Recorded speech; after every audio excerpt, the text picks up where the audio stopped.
to talk about caring for the carers as well. So if you're, let's say your partner has a persistent depressive disorder, or you've got a sibling or a son or a daughter living with a persistent depressive disorder, it can be challenging and it can take its toll on you mentally and emotionally. So we want to quickly look at how you're going to care for yourself. Caring for someone can be a rewarding experience, but it is important that you take care of your own health. Even if you are busy looking after someone else's health, being healthy is not only important for you, but it also helps the person you care for as well. And so it can be challenging working out how you're going to do this, but we need to make sure you look after yourself.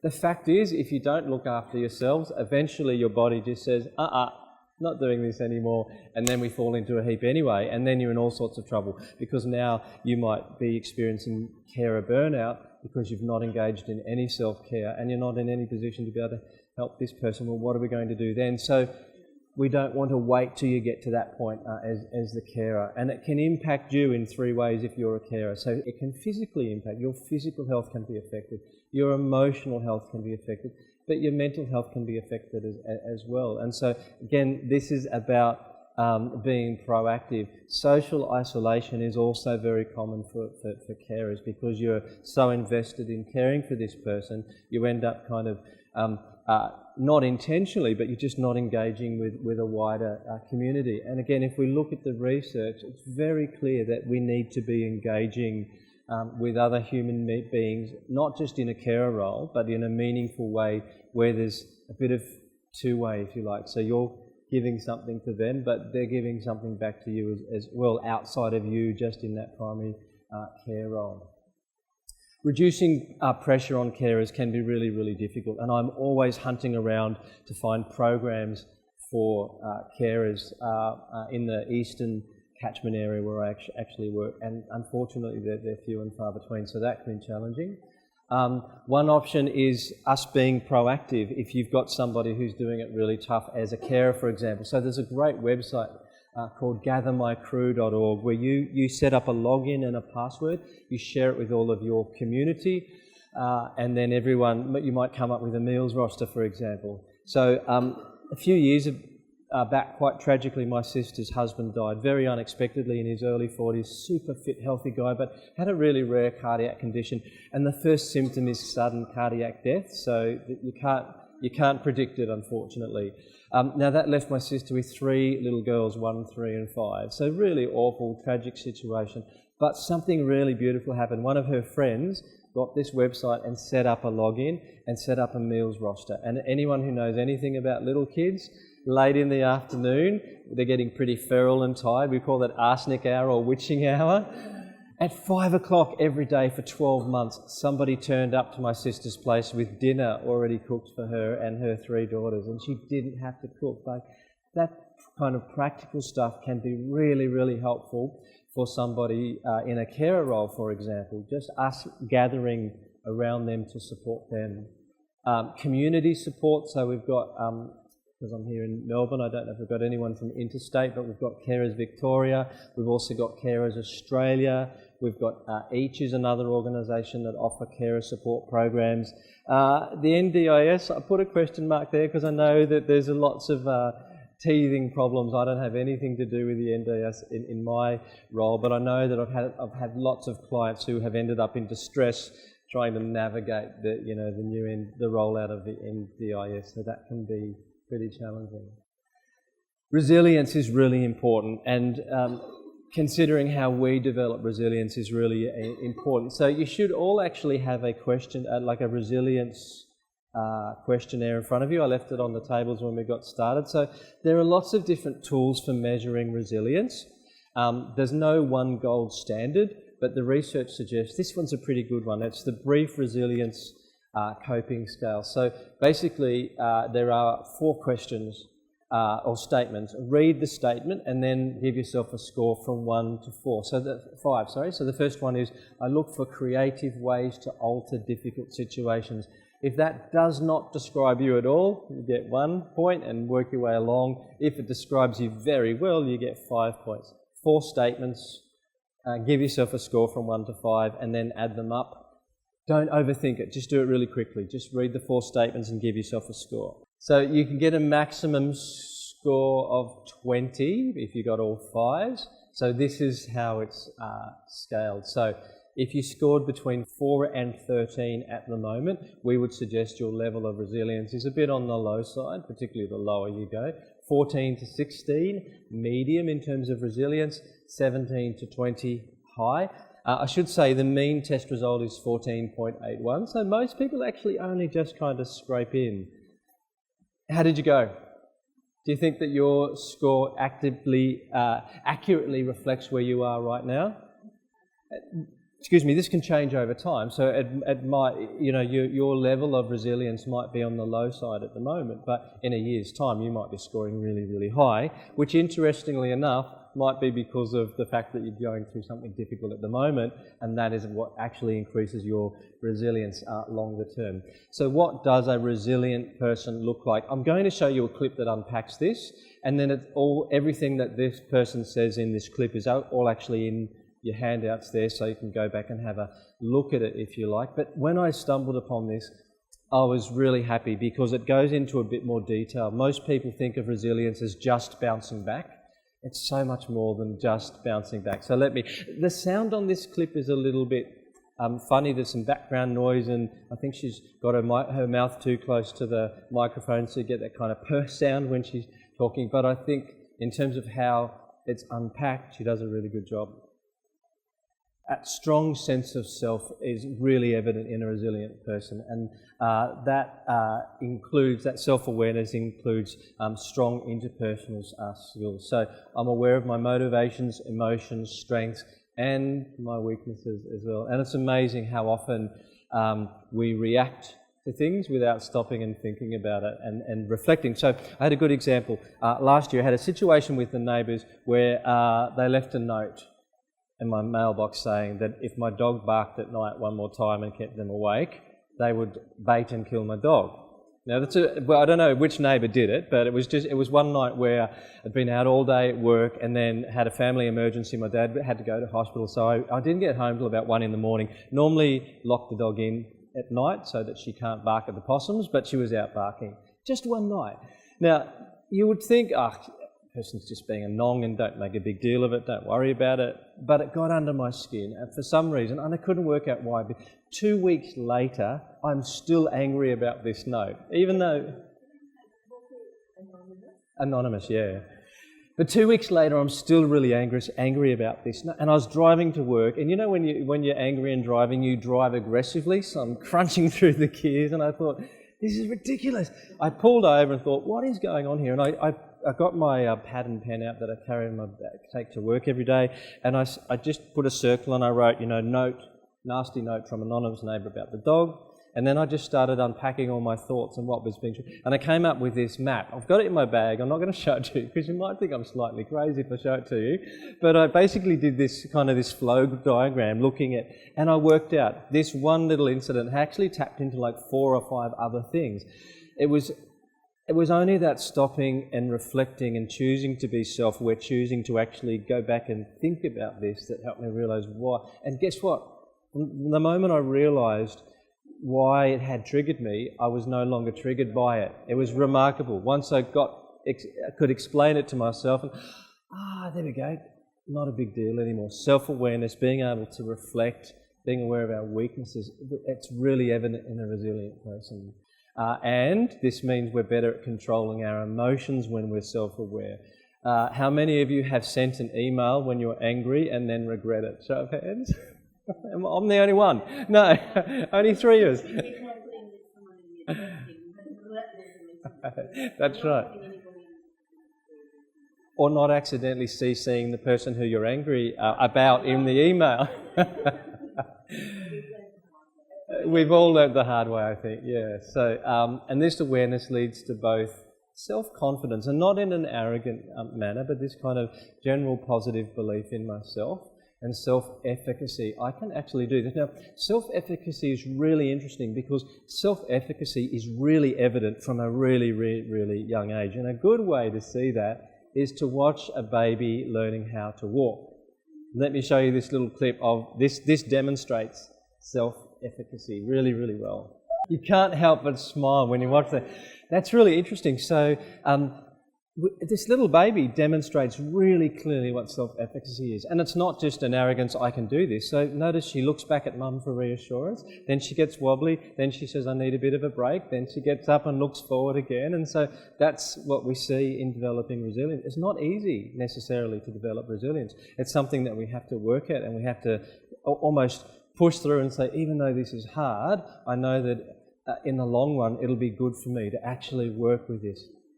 Yeah. That's exactly when you do achieve it, that actually then increases your confidence, and we become even more resilient. Resilient people have strong interpersonal skills. So I'm not only controlling my emotions, I'm good at communicating them to other people as well. I'm open in sharing my feelings, and especially in difficult situations. If you've looked at any of Brené Brown's work around shame and vulnerability, I think there's a quote I read from her recently. She said, I've never seen an act of vulnerability that didn't involve courage. And that's what we see in a resilient person, is they're not always saying, I can do this and I'm okay. They show some vulnerability as well. I get frustrated with my dad because he won't share his true emotions about anything. My dad's very old school, typical Anglo Aussie male, blokey bloke man's man. He was in defence, he was a professional boxer, and he's had a really traumatic upbringing, and he often drops hints to me and says, I would never tell you what I went through, son, it would be really awful. But I'm like, Dad, I want to know, I want to hear your story, because I want to, your story is a part of who I am, and I'd like to pass that on. But he won't do that. And then I realised just recently, I do the same thing with my kids. And my oldest son texted me just recently, and I was feeling a bit down in the dumps, had a few big stresses going on, and he just texted me, said, I've been thinking of you, Dad, how are you? And I was going to just, oh yeah, I'm good, how are you? And I thought, hang on, maybe I don't be the same as and I said, actually, I'm feeling a bit down in the dumps, to be honest with you. And he sent a lovely, adorable text message back saying, I love you, Dad, I'm here for you, do you want me to come round, we can have a beer together or go out for a coffee or something.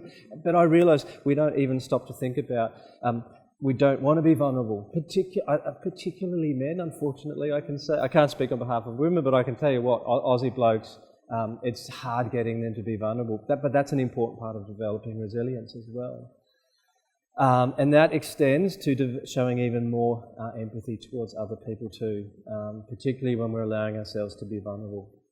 We use defence mechanisms, so we also have strategies to protect ourselves as well when you're a resilient person, which helps you get through the difficult circumstances. So that person who's been, let's say, particularly nasty to you at work, you can actually stop and say, do you know what, that's actually not because I'm a bad, horrible person, this is actually their problem, and they're reacting because of their issues here. So we're able to use a defence mechanism to protect ourselves too. So the top 5 resilient tricks that she mentioned at the end: affiliation, turning to others for support, not trying to do it on your own. And so when it comes to carers, for example, actually saying, I can't care for this person on my own, I need to actually get some support myself. Placing the needs of others above my own, altruism. I think most of us as nurses do that on a daily basis. The group of people most likely to do this are actually mums. Mums have this, nurses and mums. Mums seem to have this ability to care for the next door neighbour's auntie's dog more than they do for themselves. There seems to be that natural drive often in mums to do that, but sometimes it's important to step back and look after yourselves. Anticipation, so thinking through a situation before it actually happens as well. Anticipating how you might respond when you go to sit down with this particular person. Humour. I think nurses, we do humour very, very well. Dark humour, exactly.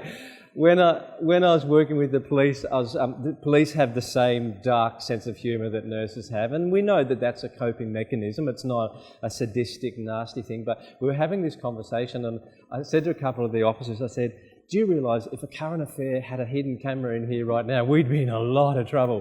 Because what we saw as funny, most of the community would see as really inappropriate, but it is actually, we're not being malicious in our intent. That's actually a part of how we act. Yeah, it's a coping mechanism for us as nurses. Any of you follow the YouTube comedian guy Christian Hull?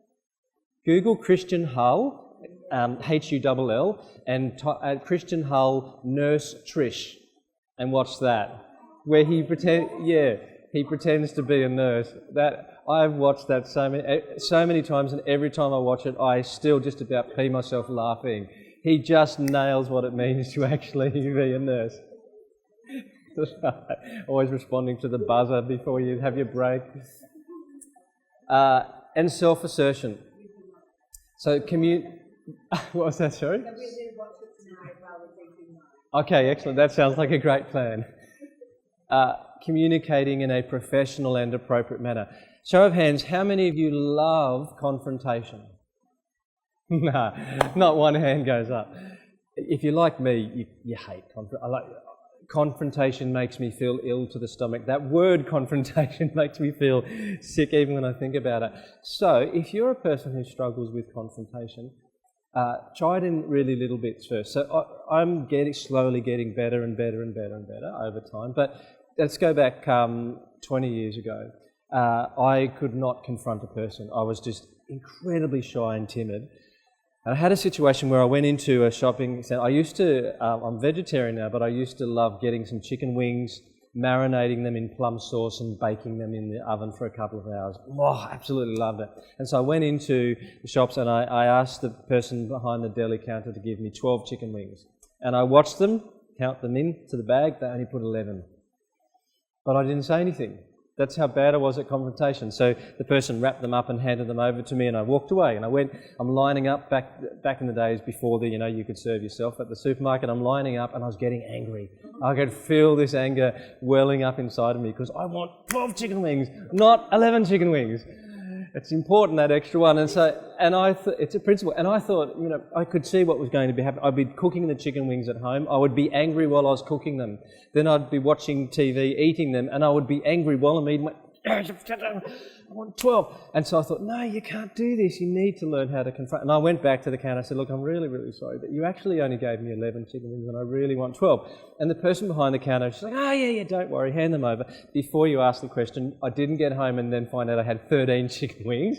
I did count them correctly. She'd only given me 11. So she put that extra one in there. Now, that might seem really silly, hearing that story, but that was the first time I'd actually had the courage to assert myself.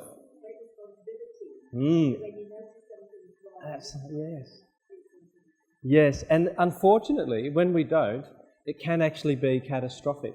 And I'm not going to give you the gory details, but I was actually involved in a situation involving a medical emergency with a family, and my lack of self-assertion turned out to actually be catastrophic, and I ended up diagnosed with post-traumatic stress disorder as a result. That's where things can go when we don't learn to assert ourselves and actually stand up for ourselves, have those principles and say, I actually need to say something. Like when this person came in and gave me this referral saying, I've got a horrible job because I have to work with mental health clients, being able to say, I could let that go, or I can say, sorry, with respect, can I just say, that's what I said to them. I said, with respect, can I just challenge what you said then? Because I don't think that I have a bad job and I don't think I work with horrible people. So resilience is the process of adapting well in the face of adversity, trauma, tragedy, threats, or significant sources of stress. What's really interesting here, though, is the research tells us that resilience is actually ordinary rather than extraordinary. There is the potential in every single one of us to develop resilience. Now, this is important when we look at our rates of trauma in Australia. Across the lifespan, 75% of us, 3/4 of us, at some point in time, will be exposed to a significantly traumatic event. 3/4 of this room. So these 3 tables, we're all going to be exposed to at least one significantly traumatic event. They are significant numbers when you think about it.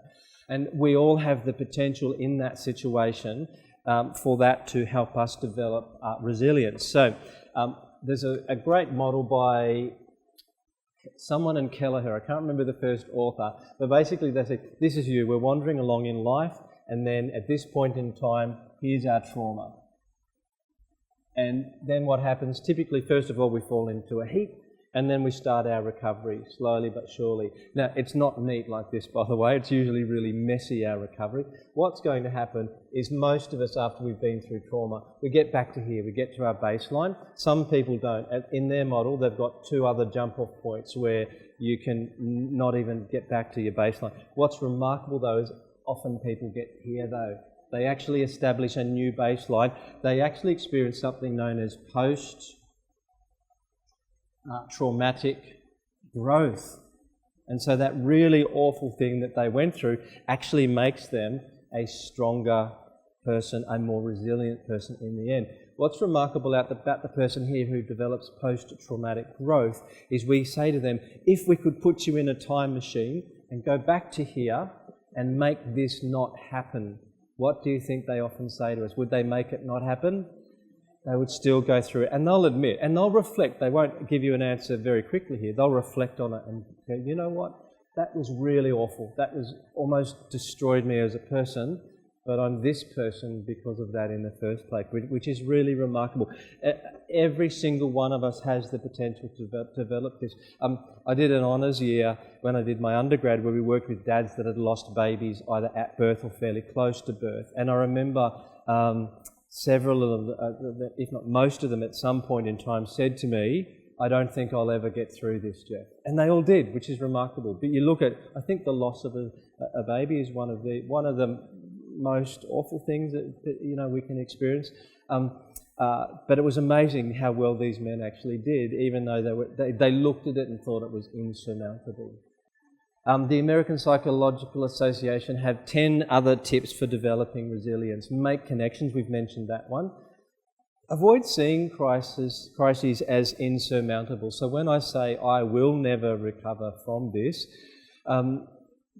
we can shoot ourselves in the foot. We can be our own worst, and rather than that, we would say, this is really awful, but I won't let it destroy me. It might take a while, but I will get through this. Accept that change is a part of life. Quarters of us are going to go through really significant trauma.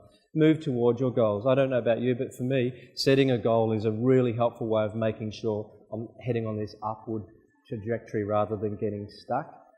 Take decisive actions, look for opportunities for self-discovery, nurture a positive view of yourself. Keep things in perspective. That's the one I just want to quickly unpack before we wrap up. Maintain a hopeful outlook and take care of yourself. Keeping things in perspective. We know that when we go through really troubling, difficult times, if you're a carer for somebody who has a significant illness, whether that be a mental illness or a physical illness, sometimes we take on the victim role and we play the victim role really, really well. And again, that can be really problematic in terms of us doing well.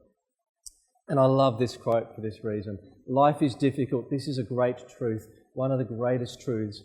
It is a great truth because once we truly see this truth, we transcend it. Once we truly know that life is difficult, once we truly understand and accept it, then life is no longer difficult, because once it is accepted, the fact that life is difficult no longer matters. So we kind of normalise the fact that life can be really difficult for all of us. Back in 2017, remember there were lots of famous people dying that particular year. Now, towards the end of that year, I saw people posting stuff all over social media about how can't wait till this year is over, 2018 is going to be so much better. And I ended up writing a piece for the Huffington Post about this, because I said, did you ever stop to think that 2018 might actually be worse than 2000?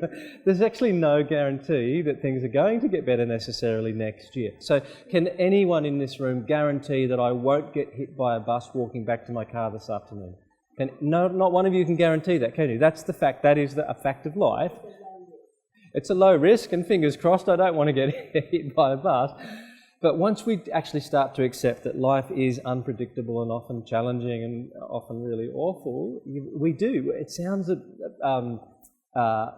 bit hippie or psycho-babbly, if you like, but you really do transcend it once you make that acceptance. I love this quote as well. Life is amazing, and then it's awful, and then it's amazing again, and in between the amazing and the awful, it's ordinary and mundane and routine. Breathe in the amazing, hold on through the awful, and relax and exhale during the ordinary. That's just living. Heartbreaking, soul healing, amazing, awful and ordinary, and it's breathtakingly beautiful. I love that as well. I assessed a 14-year-old boy recently, one of our EDs, who is doing a really, really tough, been through significant trauma, and he'd become suicidal. Mum brought him into the ED. I spent about 2 hours with him and Mum, and at the end, I sat with this boy, and before he left, I literally sat there and eyeballed him, and I said, do you know what? I can't guarantee that life is going to be good and that things are going to get better really quickly, but I can guarantee that eventually things will get better, and I want you to hang on to that. I want you to remember, next time you're feeling really awful, remember that guy from the emergency department promising you that things will get better, and I want you to hang on at this time. That I wanted to give him something really tangible that he could remember when life got tough and dark for him again. So that idea of hope as well, right back to the beginning when we're talking about resilience, I wanted to also give him a sense of hope that things are going to improve eventually. And when they're awful, that's not the end of the world. It just means things are awful now, but they're going... Yeah, I like that, exactly. So how can we take the time to be grateful as well? It doesn't take much, and every little bit counts. So the research is very clear. A grateful mindset is very, very good for you. Physically, it's good for you emotionally, and it's good for you mentally as well. Gratitude is not about making more positive statements. It's actually more about making fewer negative statements. I made a commitment a couple of years ago. I actually read, there was an article that Ausmed had posted online by a nurse by the name of Linda Lampert, talking about how working as nurses can be pretty difficult. And one of the points that she made in terms of how do we make it better is she said, stop gossiping.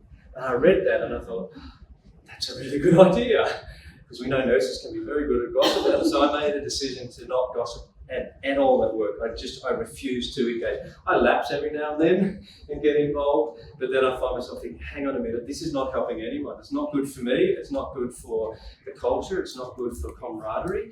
And the things that we're gossiping about might actually be causing harm to other people as well. I tell you what, it's a liberating experience to make that choice and say, I will not do this anymore. And my manager came to me a couple of months ago. She had to send an email to somebody about a particularly touchy subject, and she said, Jeff, can you have a read of this form, proofread it before I send it out, and tell me how you interpret it? And I said, I'd love to. I said, what made you want to ask me to read this? And much to my surprise, because I didn't tell anyone that I was no longer gossiping, she said, because I know you don't gossip and backstab, which was interesting. She had actually noticed. I intentionally told nobody about this, but I'm really thankful that I read that article by Linda Lampert and was able to put that in practice. It really is liberating to not actually engage in that kind of stuff. Gratitude alters a range of chemicals in our body in a positive manner. So we talked about, remember earlier, cortisol, immunoglobulin A, same thing actually happens when we practice gratitude. Even if you watch people doing acts of kindness. So if I showed you a documentary with Mother Teresa in it right now, and we did pre and post levels of cortisol and immunoglobulin A, nearly every one of you will have a drop in cortisol and a rise in IgA just by watching Mother Teresa engage in acts of kindness and empathy and compassion. It's almost like we are wired to actually be kind and empathic and grateful, because our brain and our body rewards us when we do it as well. And it actually impacts your brain in a long-lasting manner too. This is not just short-term, and the more we practice it, the longer the implications, the positive implications are for us when it comes to our own mental health. So whether you're a nurse feeling burnt out at the moment, or you're a carer, or you're caring for the carer, you're involved in helping people, practicing this kind of stuff is really beneficial to your long-term health. We want you to do that. It's very important.